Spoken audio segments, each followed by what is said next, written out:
Bismillah, alhamdulillah. In part one of this series, we discussed few topics as we reviewed several sections from Dawkins' book, The God Delusion, under titles Natural Selection, Irreducible Complexity, and Beauty.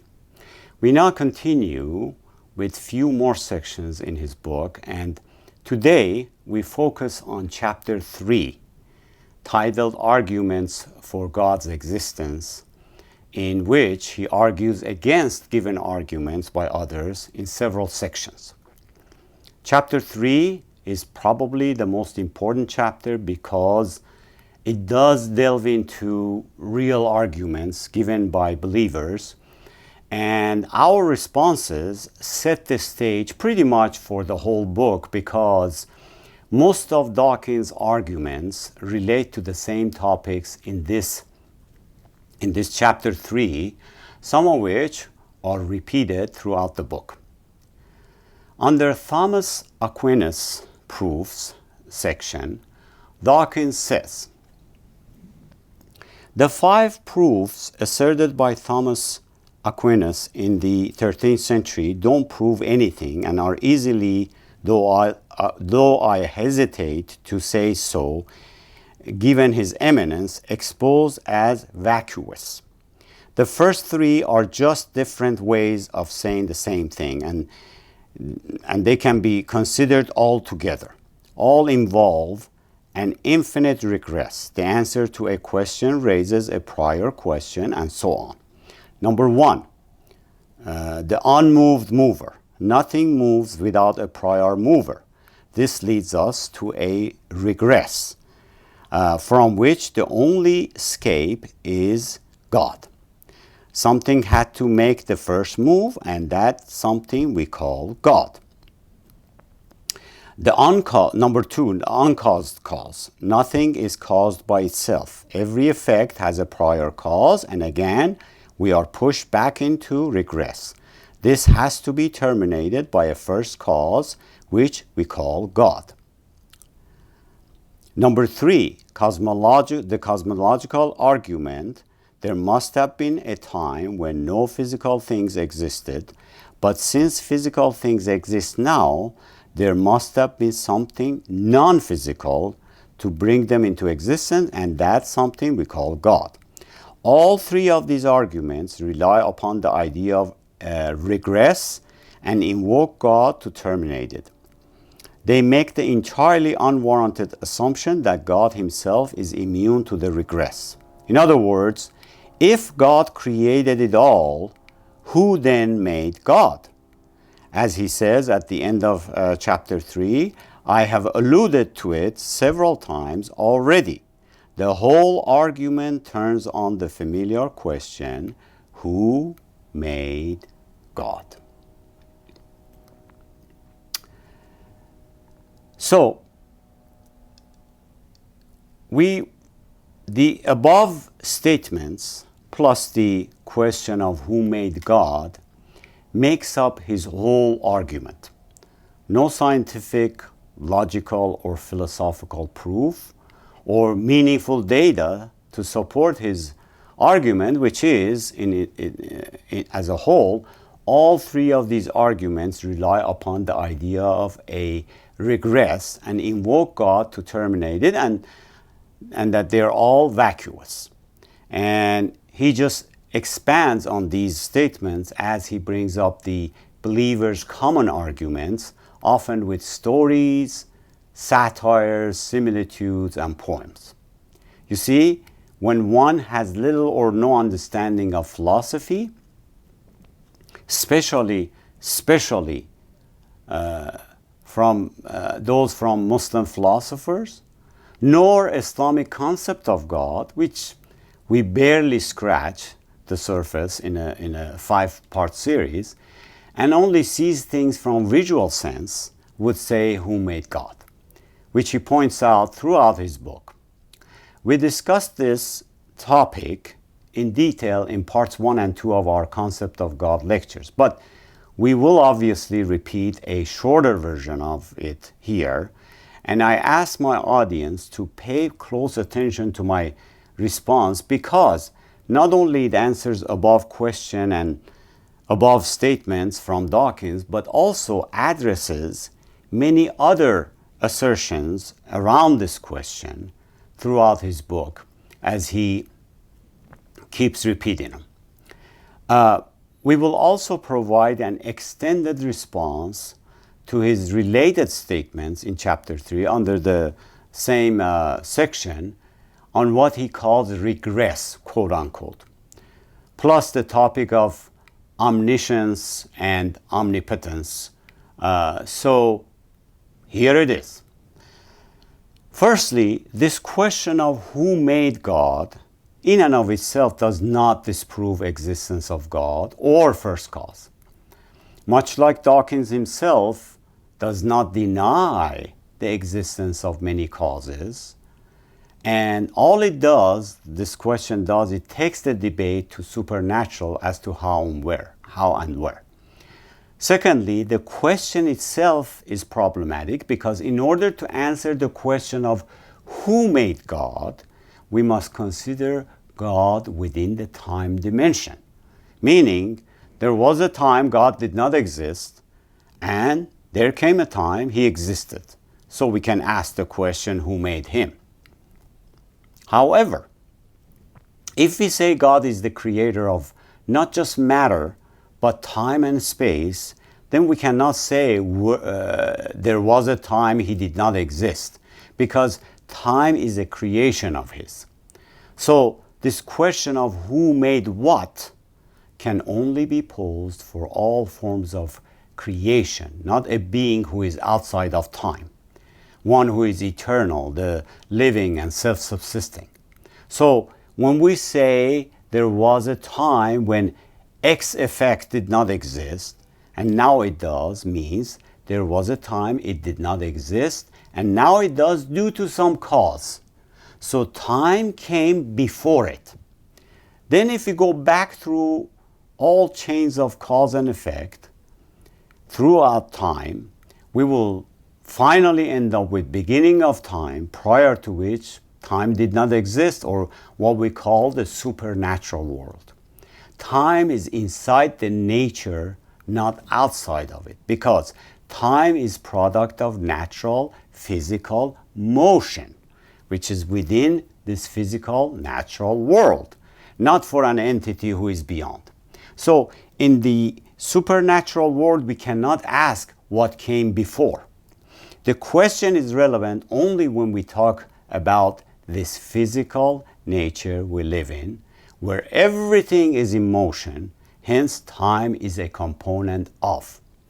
For an entity in world beyond, this question is not valid. Thirdly, in a natural world, physical things, entities, etc. constrain each other.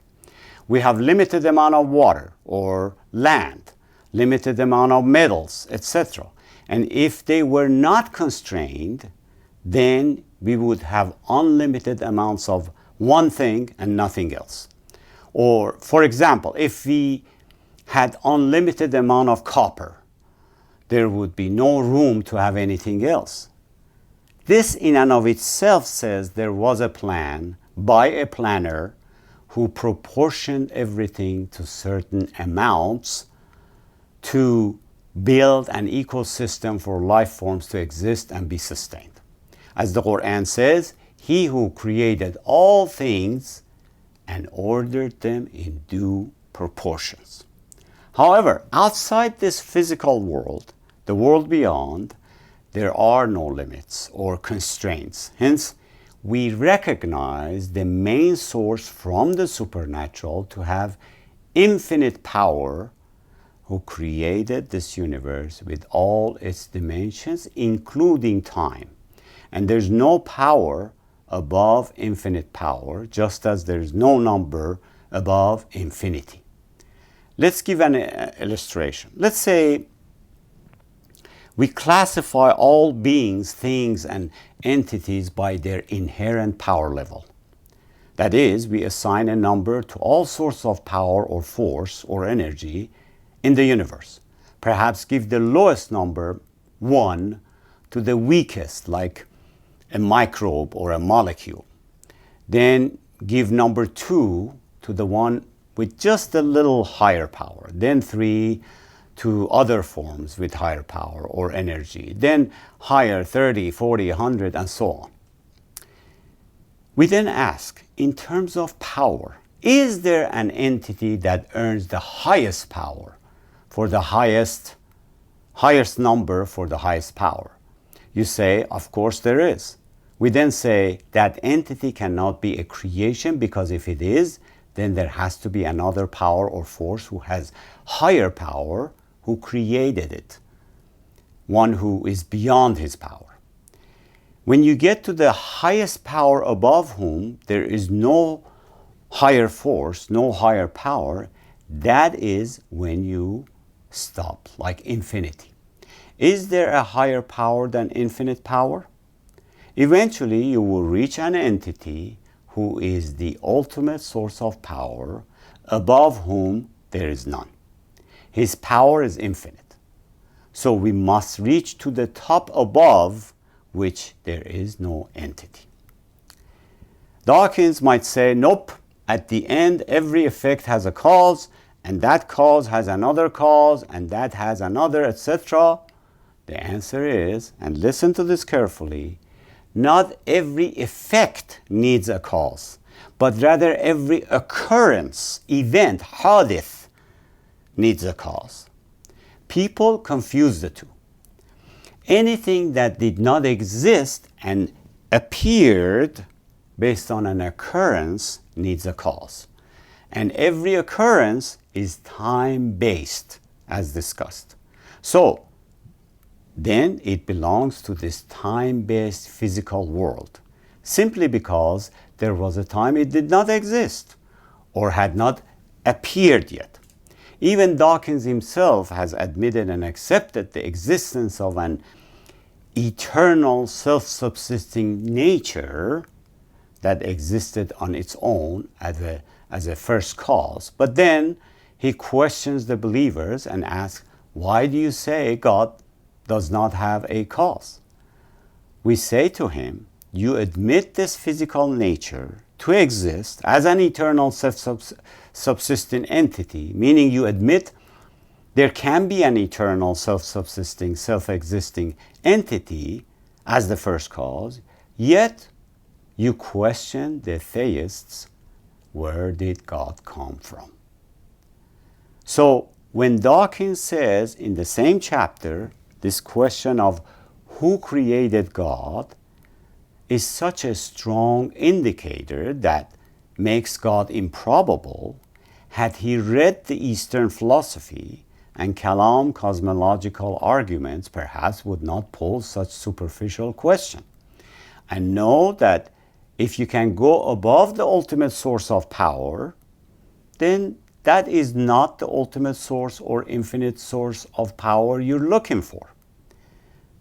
Nothing religious or theological about this argument, since he seems so allergic to such arguments. Of course, he considers himself as a scientist, a biologist, not a philosopher. As such, he seems to lack the fundamentals of philosophy. Fourthly, as discussed in Concept of God lectures, we believe the origin and source of the universe is the non-contingent, self-existent, wajibul wujud, self-subsisting entity. In other words, existence is in his essence, just as wetness is in essence of water, inseparable. All other things can be in categories of non-existent or contingent, possible existent, mumkinul wujud. You and I did not exist 200 years ago and will not exist 200 years from now. And it was possible for us not to exist at all. So, there are so many things, and in fact everything around us that exists, it was possible for it not to exist. So there must be a cause who preferred my existence over my non-existence. Then if my cause is similar to me, then he and she must have a cause who preferred their existence over their non-existent, and so on and so forth, all in sequence or succession until we reach the entity who is self-subsisting, self-existent, who is non-contingent. Even if there is infinite number of cause and effect successions in the chain, the total would still be possible to exist. ممكن الوجود. A crude example would be, imagine a bookshelf full of books where in each section, each shelf, you have the first book on the left side leaning and supported by the second book, and the second one leaning and being supported by the third book, and so on till the last book. At the far right end, you must have a book or the shelf sidewall that is standing on its own, without any support or any book to lean on from behind. The last book or the shelf wall must stand on its own. Furthermore, we believe the being who is the originator and the source cannot not exist.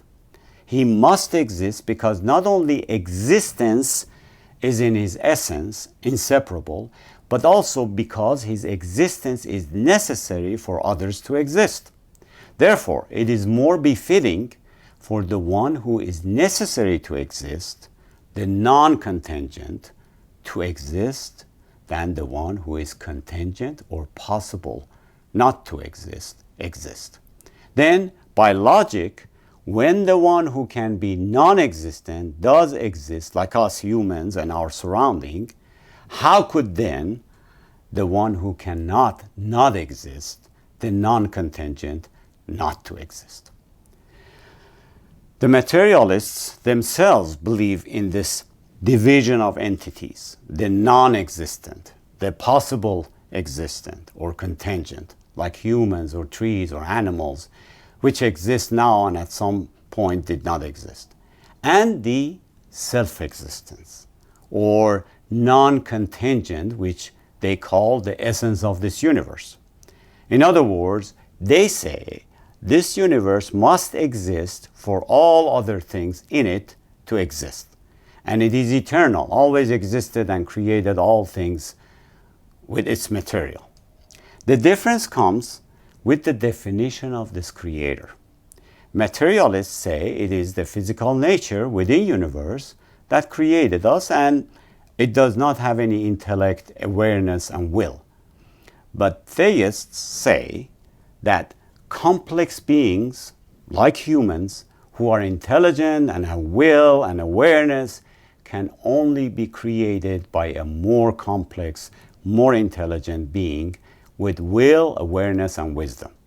So the main debate among the materialists is not about the reality of non-contingent, self-existent entity who created us all, but rather attributes of this entity, which atheists attribute to a dumb nature that is not aware of itself and has no will and no intelligence, but believers attribute it to God, who has infinite power, wisdom, will, and awareness. Due to experimental thinking, not philosophical thinking, Dawkins cannot imagine a self-subsisting, self-existent, or non-contingent being on whom all depend on or are contingent upon. However, if he considers the answer to the question of where and how the many things came to existence, Dawkins himself would attribute them to nature itself through natural selection. When we ask where natural selection came from, or where things to select from came from, he would say it has always existed and will exist. Just as materialists will say all is material and all material or energy always existed and will exist, eternal. So you see, they have no choice but to acknowledge existence of something eternal. That which existed, exists, and will exist. and forever, and that is where they must stop. But then they object when the believers, the theists, say the creation of universe has a self-subsisting, non-contingent designer who is eternal. They ask, where did he come from? Who created him? While they themselves stop at the nature or material as a source and say it is eternal, which, by the way, science says it had a beginning according to the Big Bang, but that is another topic we discussed already in Concept of God lectures, and we will not get into here. Fifthly, man's intellect says there are essentials and non-essentials in nature. And so, for example, water is wet by its nature or essence. However, if there is no water, then there's no wet carpet, wet clothes, or a wall with moisture, because water is not in the essence of a wall, or a dress, or a carpet. Now, if we assume motion is in essence of material, much like wetness is in essence of water, then all materials would have motion in their essence. But through experience, we know if two objects collide or due to any other external cause, their motion comes to stop in any material object. Furthermore, anything of essence has no distinguishable sides.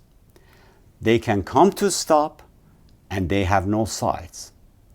Fire pit has light and heat in all directions. All material objects in the universe are in a state of either rest or some motion. And they all have sides and shapes.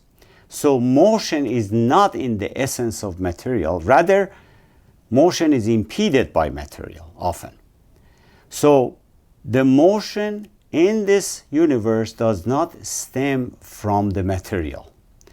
So in order to find the source, we must go outside. Aristotle argues as such, and Thomas Aquinas gets it from Aristotle, that if we assume material is not the source of motion, and motion started from beyond material, how do we know God is the source? The answer is motion around things within this universe are not simply aimless, random motions. They all have directions, order, and purpose, one of which is taking a single cell and turning it into a human being, according to expert biologists. A being whose whole life is full of motion with goals and aims. Similarly, with all animals and vegetations and their aims. So, if the motions in this world have aim and purpose, thus the source who started these motions must have the knowledge, power, wisdom, and awareness in order to do so. And again, because the source is outside of time, hence creator of all motions, then it is illogical to ask who created him or where he came from. In summary, we argue similarly, without non-contingent being, there can be no contingent beings and things. The concept of cause and effects says there are chains of cause and effects among many occurrences, not things, all of which return to the original cause, which is unlike all other causes. All other causes are contingent, meaning they could or could not exist. So at the end of the chain of cause and effect, there has to be an original cause who preferred their existence over non-existence. And this original cause is unlike any other cause, and the original cause has will, wisdom, and awareness. Thus, we return the origin to the supernatural original cause, who designed with order in mind at that original point time did not exist, so you can say where he came from, because if we could ask that question, that would mean there was a time this entity did not exist and then came to existence. Then we ask who created him, etc. Which means that being would no longer be the original cause. In a supernatural world, there is no time dimension, and time is product of material motion, not beyond. All materialists have no choice but to admit these facts. In his book, Why I'm Not a Christian, Bertrand Russell, who was a 20th century philosopher and mathematician, said, I, for a long time, accepted the argument of the first cause until one day at the age of 18, I read John Stuart Mill's autobiography, and I found there this sentence: my father taught me that the question, who made me, cannot be answered, since it immediately suggests the further question, who made God? That very simple sentence showed me, as I still think, the fallacy in the argument of the first cause. If everything must have a cause, then God must have a cause. And listen to this. If there can be anything without a cause, it may just as well be the world as God, meaning the world can be God. I was very surprised when I read this from a 20th century philosopher such as Bertrand Russell, who had influence on mathematics and logic, should have such a simple and superficial view and understanding of the concept of God and the first cause. Just because he had issues with concept of God in Christianity's Trinity and Hinduism does not mean concept of God is limited to definition of those two. A philosopher of his caliber should have looked at other faiths unbiasedly and made scholarly judgment. So we ask him, when they asked you who created you, and you said God, and then when they asked you who created God, you could not answer that question, which is the God who is eternal, meaning has existed, exists, and will continue to exist, and is uncreated.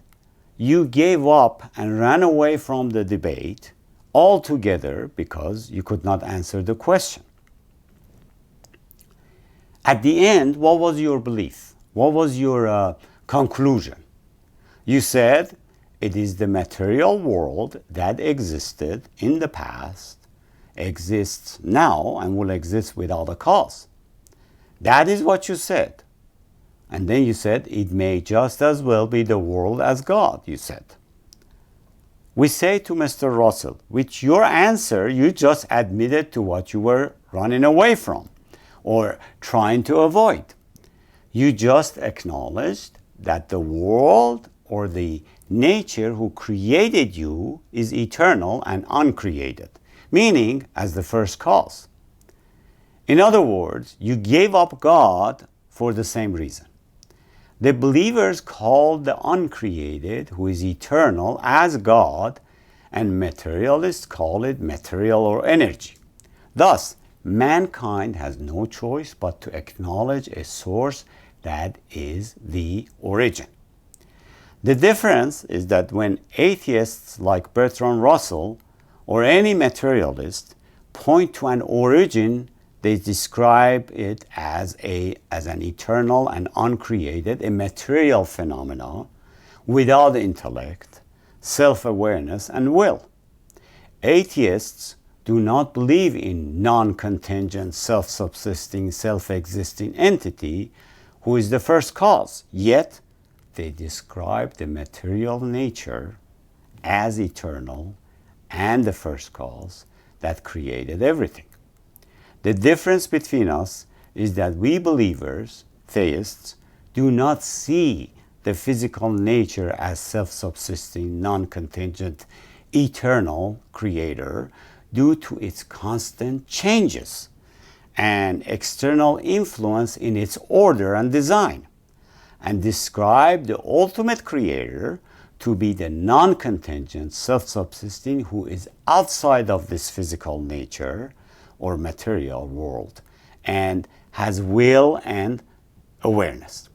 Not to mention this world you call God is not eternal according to Big Bang and did not exist at some point, but that is another discussion.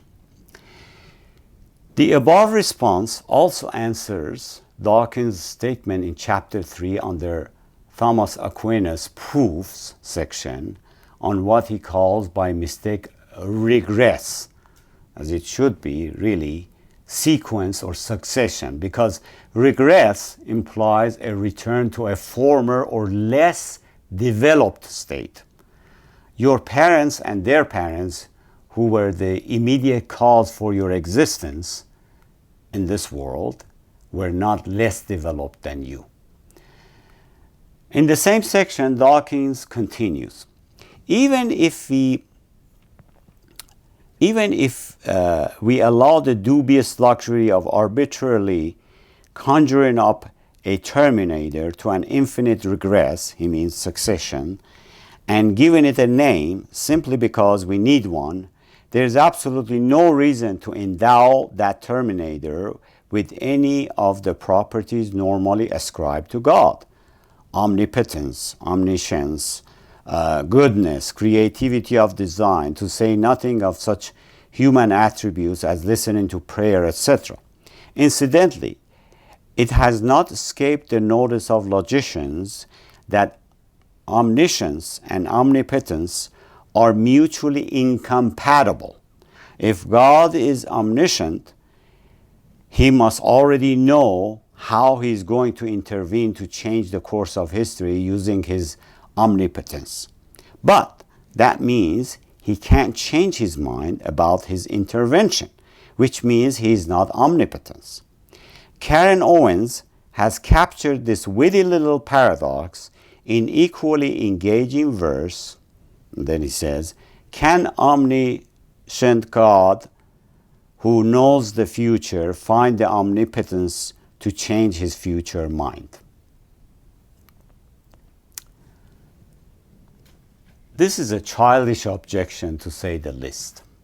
From our Islamic point of view, the one who is omniscient, all aware, has willed to create all beings and things in a certain order and according to his laws, and among millions of species, he chose one of them to evolve to human beings, if we assume evolution.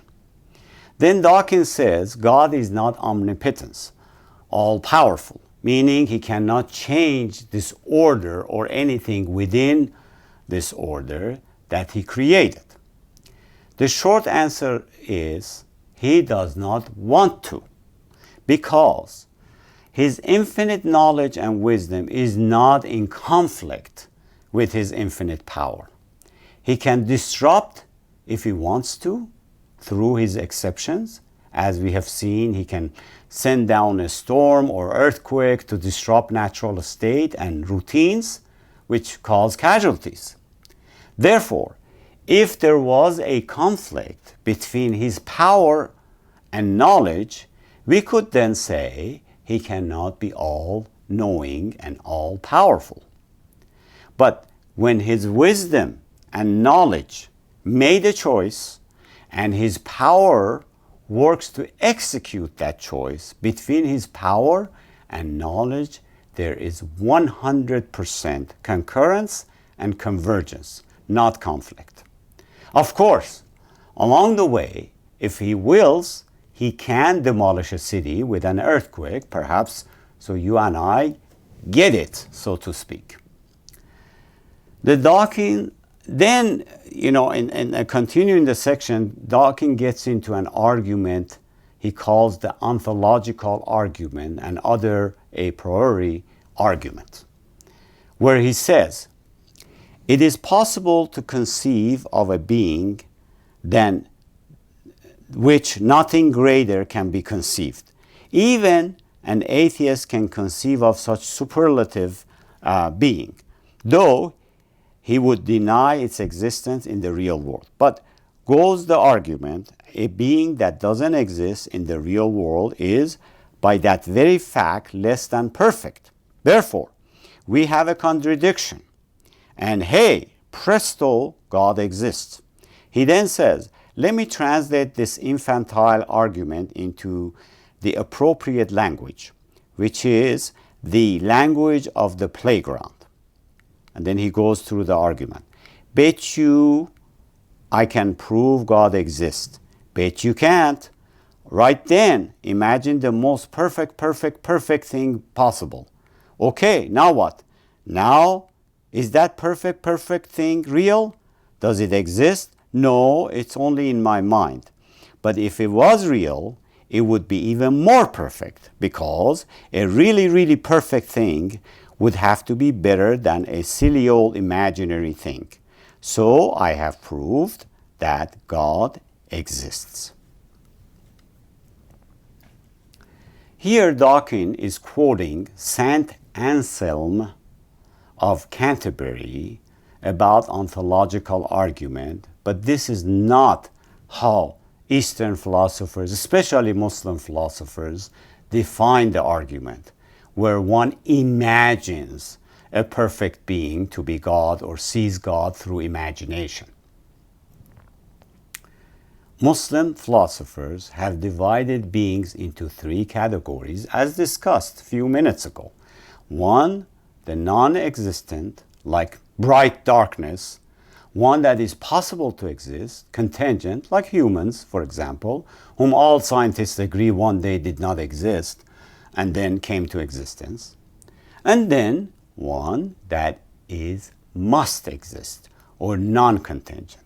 As such, the possible to exist cannot exist without the must exist, without non-contingent, because it can and cannot exist. So there has to be a cause behind its existence. There has to be a cause that preferred its existence over non-existence. Now, if its cause is just like any other cause, then it will need a cause as well for its existence. And this becomes a chain of causes until we get to a constant, immutable, self-subsisting cause that is non-contingent, and all others are contingent upon him. To us, all beings, entities, things, or phenomena are possible to exist or contingent, except God. So Muslims define the ontological argument differently than those mentioned by Dawkins, which is product of imagination, commonly described by Christians. As Muslims, we do not consider Saint Anselm's, hence Dawkins' argument presented in his book as the true ontological argument. In multiple places, we read how Dawkins brings up points or quotes that others did not bring up as a proof for existence of God, but he mentions them as such in order to make fun of them, alluding, look at what they are bringing as proof. For example, in chapter 3, under the same section, the ontological argument and other priori argument, he says, number 36, argument from incomplete devastation. A plane crashed, killing 143 passengers and crew, but one child survived with only third-degree burns. Therefore, God exists. Number 37, argument from possible worlds. If things had been different, then things would be different. That would be bad. Therefore, God exists. Number 38, argument from sheer will. I do believe in God. I do believe in God. I do believe in God. Therefore, God exists. Number 39, argument from non-belief. The majority of the world's population are non-believers in Christianity. This is just what Satan intended. Therefore, God exists. Number 40, argument from post-death experience. Person X died an atheist. He now realizes his mistake. Therefore, God exists. Number 41, argument from emotional blackmail. God loves you. How could you be so heartless as not to believe in him? Therefore, God exists. I wanted to say no comment, but I cannot resist. These sound more like jokes, and no rational person brings these as arguments or proofs. One wonders, is this a book of jokes or serious scholarly debate and reason? Who among the thinkers, scientists, scholars, philosophers, or any mature educated believer engaged in expert debate would bring up this kind of proof for existence of God? You cannot insert such arguments in a scholarly debate. Most of this book's theme is either mockery, wisecracks, and innuendo, or observations, similitude, and conclusions from some obscure conversation with someone who said something or did something. As such, with the exception of few points and sections, the book is not something one can engage in a serious scientific or philosophical or scholarly debate with. Before I read this book, I thought Dawkins, being a scientist and a biologist, his book is going to be full of scientific and biological reasoning and valid data that would challenge the reader to reflect. But to my surprise, majority of it is not. In the next section, Dawkins brings up the argument from beauty, which we already addressed in part 1 of this series.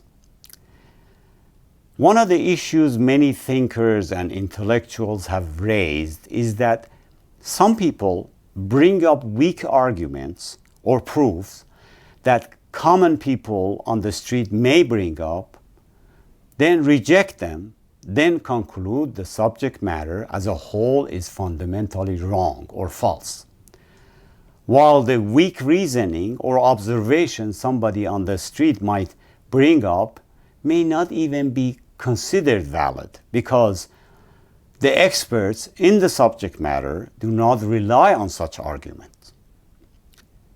These arguments he quoted sound like people who will say, no matter what you say or what reason you bring, I believe God exists.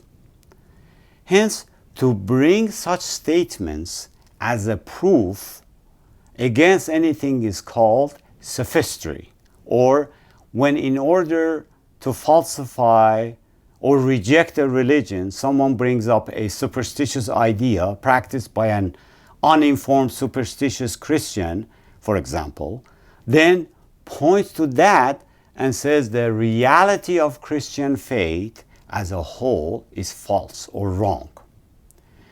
Next section in chapter 3 illustrates this.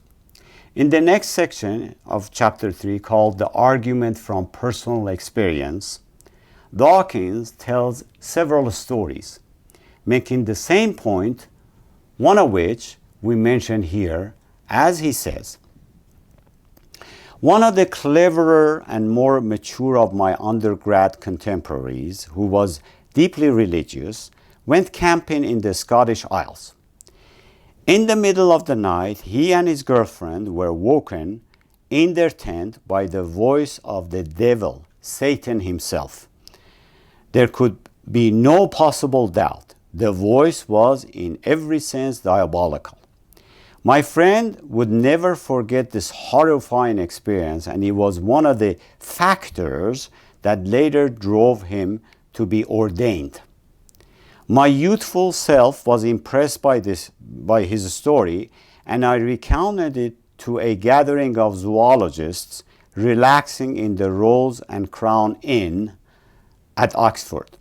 Two of them happened to be experienced ornithologists, and they roared with laughter. "Manx shearwater," they shouted in delight chorus. One of them added that the diabolical shrinks and crackles of this species have earned it. In various parts of the world and various languages, the local nickname devil bird, meaning his friend had heard a bird called devil bird, not Satan, then continues, "Many people believe in God because they believe they have seen a vision of him or of an angel or a virgin in blue with their own eyes. Or he speaks to them inside their heads." This argument from personal experience is the one that is most convincing to those who claim to have had one. But it is the least convincing to anyone else and anyone knowledgeable about psychology.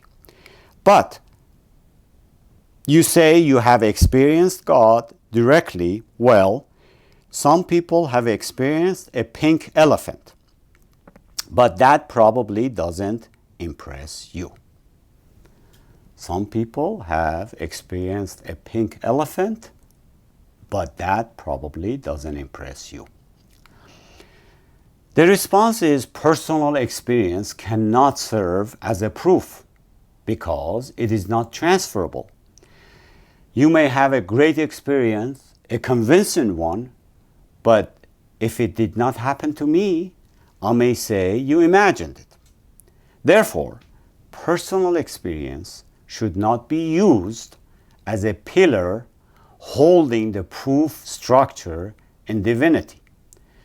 Some people have said, "I can tell you about my personal experience. You can neither confirm nor deny, even though I myself am sure of it with great certainty." That said, in this area, there have been some reasonable, plausible discussions. It's not all about Satan's screams or shrieks and crackles coming from metaphysical world, so let's go and become an ordained priest. This person Dawkins mentions may have been a simple-minded, superstitious person. This is indeed an example of sophistry, where someone hears a weak or even invalid reasoning from some superstitious Christian, then wants to reject the reality of Christianity as a whole. When it comes to personal experience, we observe in nature where not only there are all forms of creation, but also all forms of guidance, even in animal world. For example, many animals sense their death is near, hence exhibit a strong instinct or are guided to hide or isolate themselves before death. This behavior is a form of self-preservation, as weakened or injured animals are more vulnerable to predators.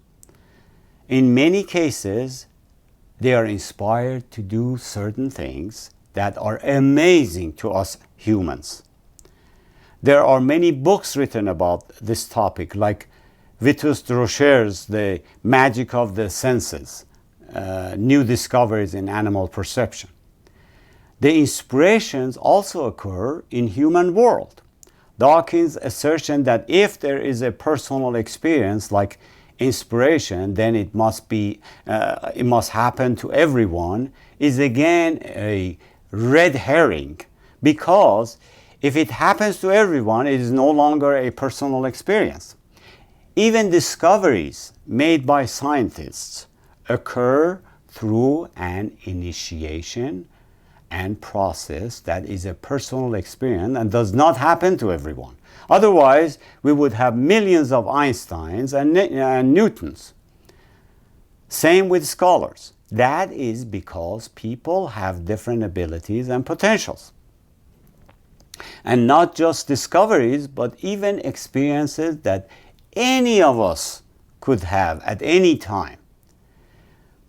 How many times have we heard stories about people who wanted to do something or go somewhere or get on a plane, but at the last moment, all of a sudden, they got a strong feeling, or as they say, a bad feeling about it, as if something told them not to, or something is wrong, a premonition.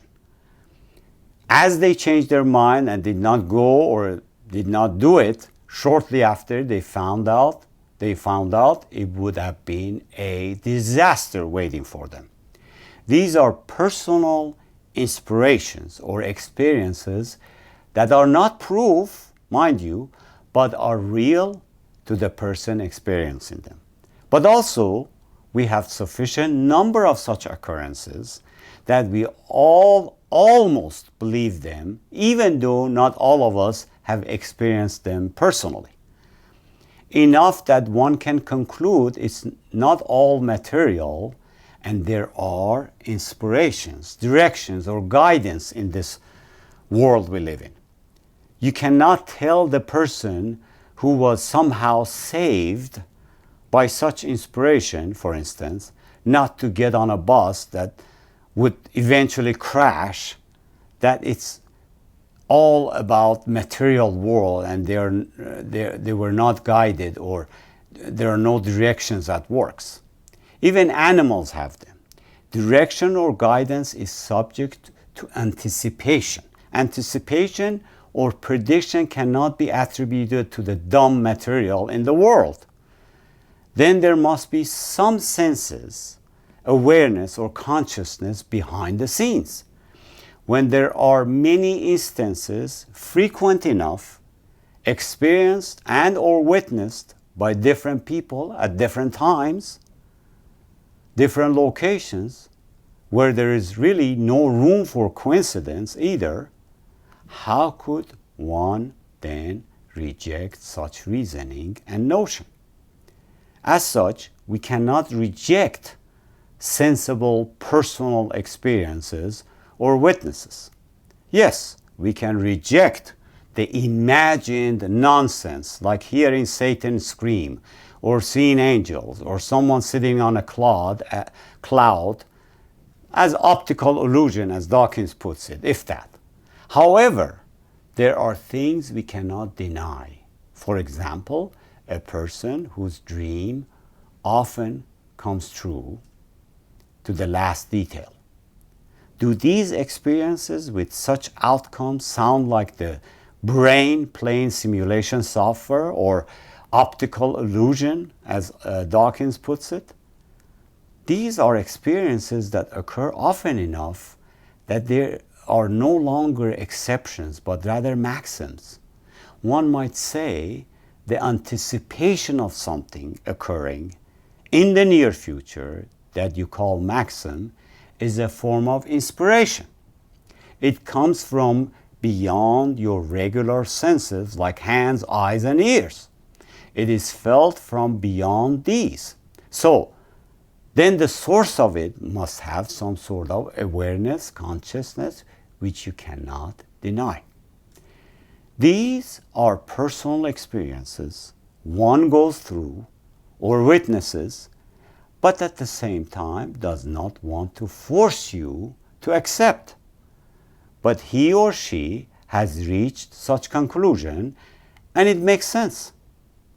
In order to reject such notions, Dawkins brings up few imaginary, nonsensical instances related by superstitious folks, then says crazy people also hear things or see faces or a hallucination induced by drug or illness or optical illusion.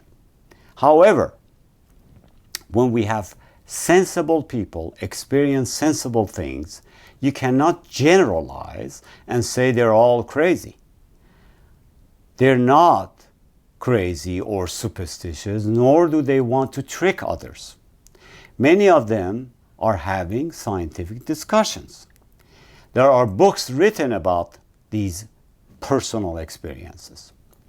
Bringing witness from one who imagines things or is mentally ill or superstitious as evidence is sophistry.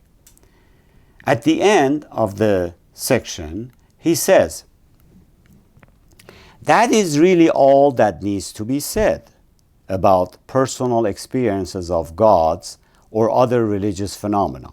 If you've had such an experience, you may well find yourself believing firmly that it was real, but don't expect the rest of us take your word for it, especially if we have the slightest familiarity with the brain and its powerful workings. The answer is, people gain information from one another based on trust. This is how society works, even in science. For example, many people believe in theory of relativity, but don't really know the details or what Einstein's proof and reasoning is. They just accepted it because they trust him as a great scientist and mathematician, and that he would not say anything nonsense on the topic. Therefore, when Dawkins says don't expect the rest of us to take your word for it, personal experience cannot be transferred. True. But often you have honest, sensible, trustworthy people who do or say something and others will believe them. Hence, Dawkins' above general statement is not logical. Many personal experiences in various areas, not just religion, can be related to others, and many people will believe considering the source it's coming from. At any rate, we're not insisting that personal experience is a proof or even an argument among the major ones we mentioned for existence of God. So Dawkins can approve or disapprove personal experience. We just added this response because he brings it up in this section. If Dawkins chooses not to believe any of what we just said, it does not mean these facts do not exist. We stop here with these arguments and we'll continue with chapter 3 and the section he calls the argument from scripture next time, inshallah. Wassalamu ala man ittaba al-huda.